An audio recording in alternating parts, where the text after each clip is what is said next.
Baldwin.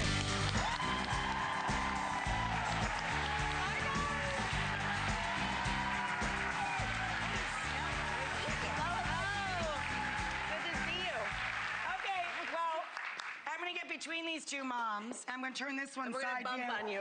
Yeah. Mom is working on number 4. Girl or boy this time, Daphne? Little girl. So Congratulations. Thank you so much. We're so excited.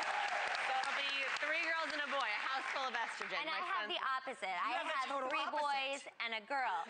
Oh, look, is she a daddy's girl or what? I know. See, they turn out so nicely. I know. There's So cute. And that's look at a these wild typical things. day. Look at these They're wild like things. little ducklings. Look. They're all over the place. Oh, so cute. Fun. So guys, if these guys and girls have not heard your podcast together, can you explain mom brain for everybody? Absolutely. What the term mom brain is? Well, mom brain, I think, and any mom in the audience will understand, they don't tell you this, but when you get pregnant and then for the first, 20 years of your child's life, it's like someone opened your brain and just took part of it away. You forget things, you lose track of things, but it's also that you're keeping track of so much that there's just, it just goes a little scattered sometimes. So we wanted to create something. You don't have the focus you feel that you had prior to. Exactly. Right. But you're also constantly absorbing information, constantly bringing new things. You're so curious because this is a role you're so committed to. You've never cared about something so passionately as doing motherhood well. So we wanted to create a place to bring this sort of like virtual village together, have fun, learn from each other, laugh, cry, put our brains together. And anyone of you know, when you get together with your mom friends, all you do is like hen house. We just talk and talk and talk about all the little details, and you can do it for hours and hours and hours. When we go out for like big dinners, my husband will like put all the women at one side of the table. He's like, I don't even want to hear anything about kids. He does. He corrals us, and he's like, you chat. I'll be over here. Exactly. Does he just eat alone? No, he's with the men. No. He's watching the kids, guys. Yes, of course. exactly. Oh, He's yeah. feeding He them. puts on a great show. All right, so you guys are going to take a couple of our audience questions. excited about First up is Gloria. She's in the red right here. Hi, Gloria. Hi. My niece is having a baby. This is the second time around for her. Okay. So I want to know, what are the current trends for baby showers? Nice. Oh, I don't know. Okay. Well, I'm going to take my tea and go over here. Well, hang I'm the mom of a dog, so, But if I had to call on someone to throw me an excellent baby shower, I feel like Rachel put in a good effort. this is the place to come. We'll do it right here. Well, it's the second time around, so it's technically a sprinkle, right? We're gonna give her some thoughtful things, not necessarily the deluge and the production of the first shower, but something fun and something that shows that you really love her and care about her and wanted to make it fun for her. Books are always a great thing. I mean, I know I don't know about you, but with my kids, we read all the time. Constantly. So this one is one of my favorite books. I don't know, Chicka Chicka Boom Boom. And it's great because there's a lot of repetition and the kids can start to memorize it and read along even when they can't read. And so can I give this to you? Yes, of course. I love Chicka Chicka Boom Boom. And you can write like a nice little thing, Chicka Chicka Boom Boom, will there be enough room? What I love about this kind of gift giving, though, is like you can just ask the guests, everyone bring your favorite book. You get such a diversity and a collection. You can also register for books so you don't end up with like 100 Where the Wild Things Are. Oh, I love that. Isn't that a registry for books. I love that. And it's so sad when you see literally babies swiping. A book is a beautiful thing that they'll cherish for all of their lives. Very true. And it's very, very important. Yeah. The way you inscribe it, it's really fun because then they remember who was there and who was part of their parents' life. I'm going to give this one to you, Hilaria. I'll write it for you and the kids later. But we were given this book at Philomena's 5th birthday, and her friend put a little, like one of those passport photos, a little postcard photo of himself, wrote a little name. It was the most adorable thing, and we literally have to read it every single night because she knows it was given to her on her birthday and this whole thing. So we love the idea of a really library little gift. Another great one is a macaroon cake. Now, I'm sure that these two ladies can probably make macaroons. I cannot. But why would you bother? But you could buy them, and they turn out so nicely. And you can just get like one of these like really cool plates, and you can set it up. I love the tears, and I love mixing it with fresh cut flowers. I love this. Mini ice cream cones. I love this. I think this is so fun. And it's all about saving yourself some time, too. Okay.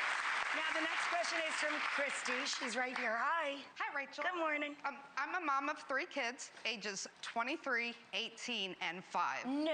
Dude, you look 23. That's amazing. Thank you very much. My question for you is, it's been a long time since I've had to raise my kids up. So, you know, my older ones are kind of on their own. But my question is, for the little one, the 5-year-old, what can I do to give her more chores and responsibility? What's changed in 20 years, right? What has changed? Oh, that's a great point. Life has changed dramatically. The world has changed dramatically in the last 20 years since you were raising little kids. And I think what you bring up is a really important thing. How do I give my little one appropriate responsibility and appropriate chores around the house so that she contributes? Is it a girl? I just assumed that. It's a girl. Okay, sorry. Because I do think that's how we start to build family and happiness. Chores? Absolutely. 1,000%. Absolutely. Little things. I mean, my kids are 5, 3, and 1, so there's not a lot that they're doing that's not actually creating more work for But me. fortunately, at that age, they usually want to be helpful.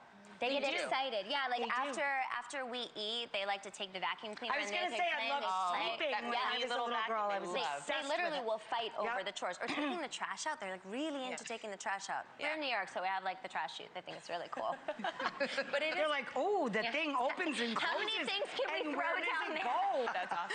But I do think, this was something that we picked up along the way on Mom Brain. We were having a conversation with a woman, and she'd said that this was something her daughter's teacher had said. They use a system called behavior bucks. And I love this because it's not like a bribery system, which I think a lot of parents, it's so easy to fall into when you just are begging your kids to please do what you need them to do. Right. This is a way for like them a dog with a treat. I'll give you a cookie. a lollipop. You would not believe what you get for a lollipop around here. It's amazing. But it's one of those things where it inspires them to think about the long game too. And so this is like, my kids, we did 2 things that they thought were really fun. One was we put out a system of like, here's how many bucks you get for taking your dishes up to the sink or helping get your brother dressed or whatever. But then they loved creating this menu of what the prizes were, so they can redeem their behavior bucks for experiences. So like a lunch with mommy, or going to the library, or picking a movie night, something that lets them feel very independent and secure. And then we have fish bowls for each of the kids, and they deposit their own money in the bank. It's a whole game. Cute. Just put it high enough so they don't steal from each other. They literally, they will. I am so instituting this in my home. It's really fun. So Okay. this is something that I brought from home. So we do something very similar. We do patches. So throughout the day, and what I like to do is that everything is even, because they're all like what's fair and what's not fair. So basically, I got these badges on Amazon that are like whatever, rainbows, milkshakes, all sorts of things. Unicorns. And, unicorns throughout the day.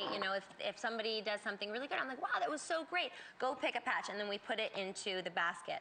They can also give badges to each other, which is really great because then they are noticing good behavior and starting to treat each other well, which is life-changing. And then at the end of the day, after bath time and everything, we count all the patches. And then I have coins, and I give them a penny for each patch, and everybody gets an even amount. I'll round it up. And then they each get a jar, and they put their pennies in the jar. And once they get 100 pennies, they get to buy a toy, which obviously costs more than 100 pennies, but I'll exchange them, and then we start again fresh. So cute. I love that. It is. It's motivating Now, the you army. guys have some of your top tips ready to go here. I don't know how many you're doing, so just my house is your house. Go for it. Well, so this was inspired by a question about, like, if you are a new expecting mother or you are about to give birth, what are some of the things that we wish someone had said to us before we gave birth to our first that's child? great advice. Going back a long, long time ago to our first, because you don't necessarily know what you're getting into, and there are some things that really do make your life better and easier. For me, it was things like stocking my freezer ahead of time, and I know, like, I used your recipes, casseroles, soups, stews, things that you can literally just take out of the freezer to pop in the oven and have it ready to go. That's also a super thoughtful gift for new parents. A lot of men on your staff who've been eating these cookies, and I'm really excited to hear them what they think after the segment. So lactation cookies are ones that are meant to help a woman produce really plentiful milk, but also really quality milk, so that she feels nourished, she feels taken care of. It's like a little treat. And here's the deal. They're actually quite expensive if you try to just buy them pre-packaged. You can make them at home on the cheap and then actually make a big batch, and they freeze beautifully. So these have things like oatmeal in them, which for many cultures and many centuries has been known to be a great galactagogue, which sounds like a crazy space mutant, but it actually just means it produces milk. Oats, brewer's yeast, which has tons of B vitamins. It really energizes you and again produces chocolate. Because any mom knows that that's the best thing.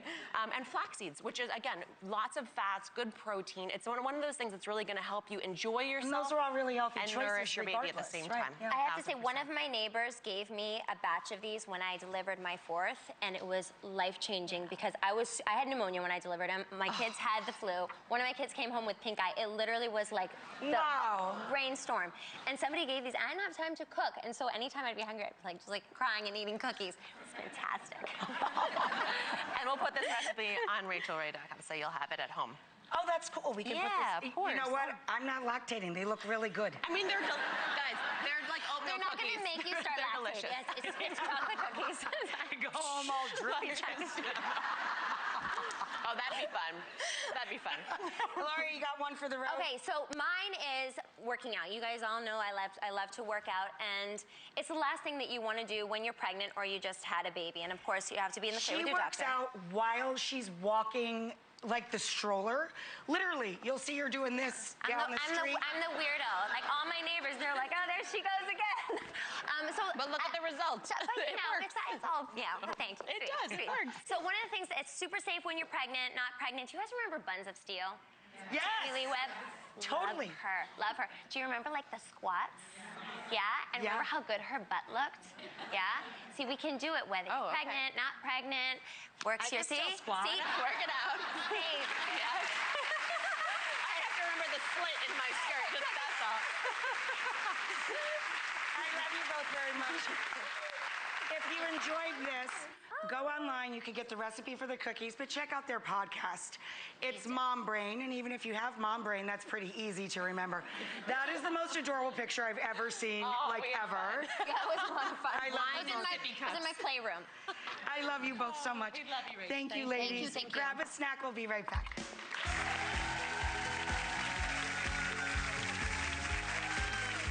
Tomorrow, giddy up